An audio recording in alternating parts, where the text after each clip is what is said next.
आपने जो फैसला लिया है नगर परिषद से चुनाव में प्रत्याशी की हैसियत से जी तो हम लोगों ने भी सर्वेक्षण किया है कि पब्लिक सपोर्ट पर आप चुनाव लड़ रहे हैं। जी कैसे आपके दिल में ख्याल है कि चुनाव लड़ना चाहिए? जी सबसे पहले नमस्कार। धन्यवाद जी। और जहाँ तक प्रश्न उठता है कि मैं इस लाइन में आया हूँ, पॉलिटिकल लाइन में, इसमें तो मैंने कभी सोचा नहीं था कि मैं कदम रखूँगा। हाँ। लेकिन मेरे जो जानने वाले हैं, जो गांव की जनता है, सब ने मिल कर के मुझे कहा कि आपकी ज़रूरत है, गांव में परिवर्तन की ज़रूरत है और यहाँ पे कुछ ऐसी चीज़ें हुई हैं जिससे लोग नाखुश हैं जी।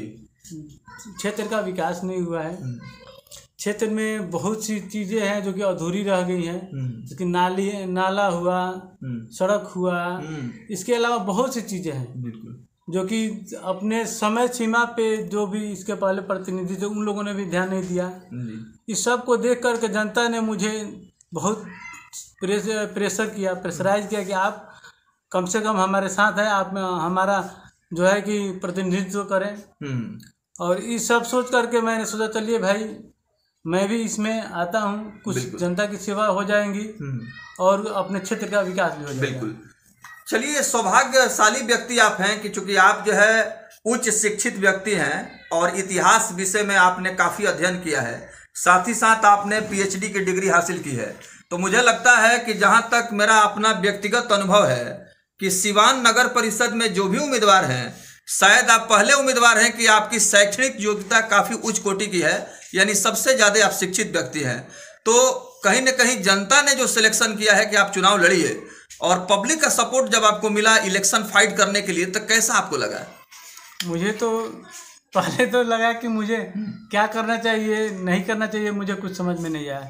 लेकिन फिर मुझे लगा कि मैं अगर जनता के उम्मीदों पे खरा उतरता हूँ, उनके लिए कुछ अच्छा करता हूँ, तो मुझे और खुशी होगी। बिल्कुल।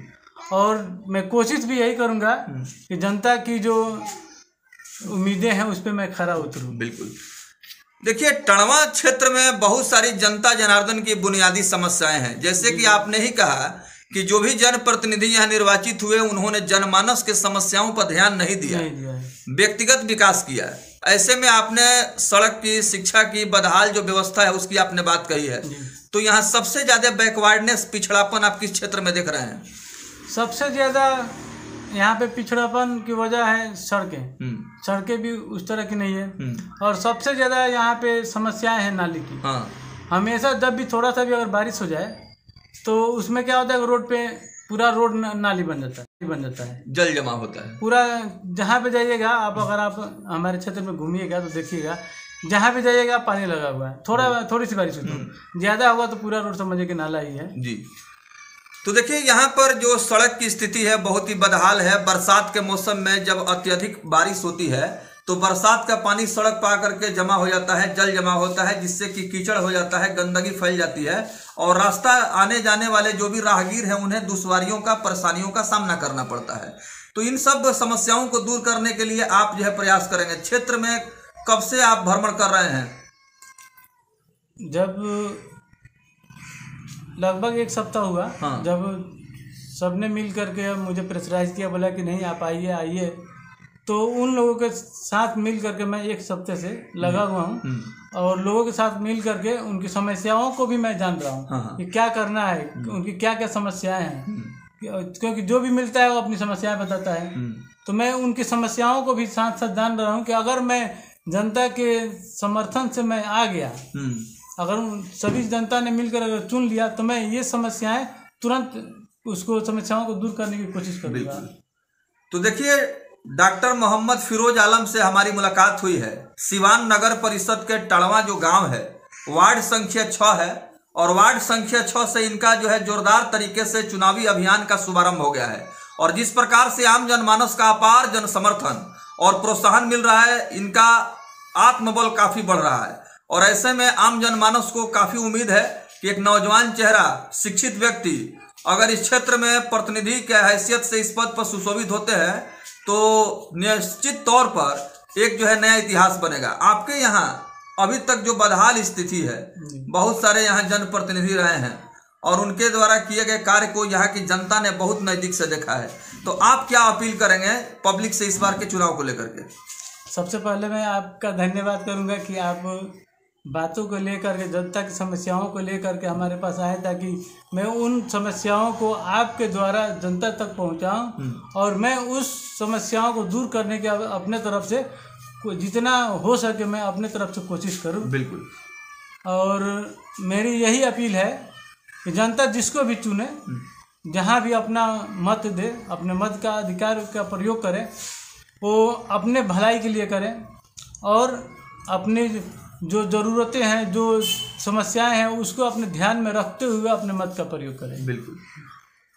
तो इस बार नगर परिषद के चुनाव को लेकर के बहुत ही कम समय में चुनाव आयोग ने घोषणा कर दिया और इसकी तैयारियां भी युद्ध स्तर पर शुरू हो चुकी हैं। जो भी उम्मीदवार हैं उनके तरफ से अपने नामांकन प्रक्रिया को लेकर के तमाम डॉक्यूमेंट्स की तैयारी भी हो रही है।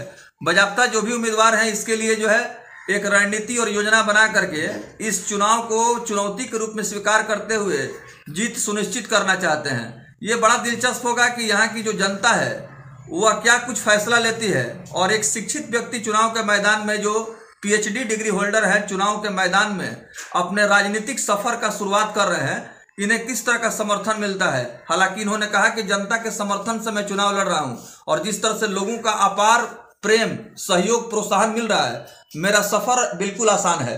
तो चुनाव को लेकर के नॉमिनेशन वगैरह की जो प्रक्रिया है उसको पूरा करना है, इसकी क्या तैयारी आप कर रहे हैं?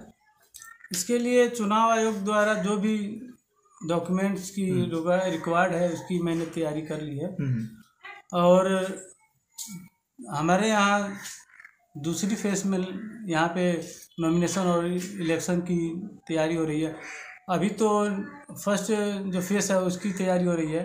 16 तारीख से हमारे यहाँ नॉमिनेशन होगा और उसी समय उसमें अपना समय देख करके जनता जब करेगी उसके हिसाब से हम अपना नॉमिनेशन फॉर्म डालेंगे और कोशिश करेंगे। इस लड़ाई में हमारी पूरी कोशिश रहेगी कि मैं जीतकर जनता के सामने फिर वापस आऊँ।